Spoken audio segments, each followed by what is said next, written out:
இந்த மாதிரி ஒரு சில கமெண்ட் தாங்க எனக்கு இன்னும் நிறையா வீடியோ போட மோட்டிவேட் பண்ணுது. இது டீ வித் தியாகேஷ் பார்ட் 5.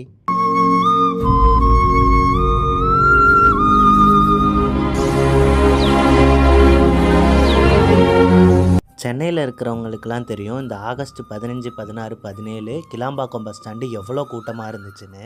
அந்த கூட்டத்தில் தான் நம்மளும் எப்படியாவது வீட்டுக்கு போயிடலான்னு பஸ் புக் பண்ணாமலே போயிட்டேன். என் வாழ்க்கையிலே முதல் டைமாக அவ்வளோ பேரை நான் கிளாம்பாக்கம் பஸ் ஸ்டாண்டில் பார்த்தேன். எல்லாருமே ட்ராவல் பண்ணுறதுக்கு முன்னாடி ரெஸ்ட் ரூம் யூஸ் பண்ணிட்டு போவாங்க. அதே மாதிரி நானும் யூஸ் பண்ணிவிட்டு வெளியே வரும்போது ஃபோனை பாக்கெட்லேருந்து எடுத்து ஃபோனை பார்த்துட்டே நான் பாட்டுக்கு நடந்து வந்துட்டே இருந்தேன். பின்னாடி இருந்து ஒரு பொண்ணு வேகமாக ஓடியாந்து என் தோலை தட்டிச்சு என்னன்னு கேட்கும்போது, இந்தாங்க உங்கள் காசு கீழே விழுந்துருச்சு அப்படின்னு சொல்லிட்டு என்னோட 250 ரூபாய் காசை என் கையில் கொடுத்துச்சு. நான் அப்போ தான் யோசித்தேன், ஃபோன் எடுக்கும்போது கீழே விழுந்திருக்கும் போல், இதை நம்ம இங்கே பார்க்காம பஸ்ஸில் போய் ஏறி உட்கார்ந்ததுக்கப்புறம் பார்த்துருந்தா என்ன ஆகிருக்கும் அப்படின்னு சொல்லிட்டு. எங்கள் ஊர் பஸ்ஸில் வந்துட்டு இந்த ஜிபே இன்னும் வரலைங்க.